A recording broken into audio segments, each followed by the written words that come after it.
देखकर हम महवे हैरत थे, हजारों को वकाग। शहर के आखिर में आया एक मैदान फराग। इसके अंदर हमने देखा एक हुजूम मर्द जन। दरमिया थी एक जन, कामत में जैसे नारवा। चेहरा तो रोशन था, उसका दिल मगर बेनूरे जां। उसके मायने मुराद उसके बयां पर थे गरां।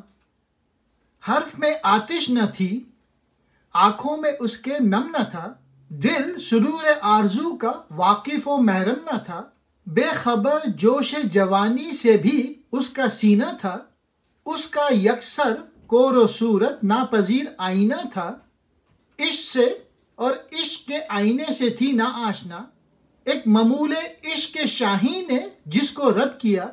हमसे अब इस मरहले पर वो हकीम नुक्तबीन बोला, हम मर्रीखियों में से ये दोशीज़ा नहीं। मर्रीख की इस दोशीज़ा की हालत जिसने रसूल होने का दावा किया हुआ था। हम हजारों गली कूचों और महलों इमारतों से गुजरकर शहर के किनारे खुले मैदान में पहुंचे। इस मैदान में मर्दों और औरतों का एक हुजूम था।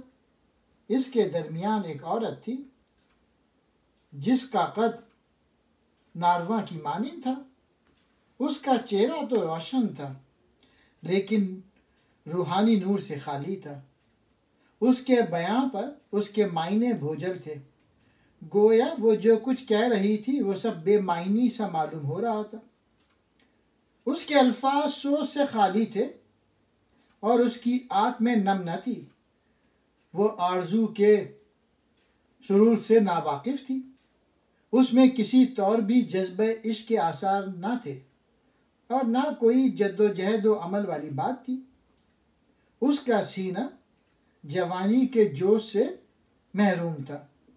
उसका आईना अंधा और शक्ल का अक्स न देने वाला था। गोया उसका दिल नूर से खाली था और उसकी बातें जज्बों और ज़ौक़ व शौक़ से आ रही थीं। वो दोशीज़ा इश्क और आईने इश्क से बेखबर थी। उसकी मिसाल उस ममोले की सी थी जिसे इश्क के शाही ने रद्द कर दिया हो। वो सर तपा हर्षो हवस का नमूना थी। इस नुक्तादान मर्रीखी हकीम ने, जो हमारे रहनुमा थे, हमसे कहा, यह दोशीज़ा अहले मर्रीख में से नहीं है।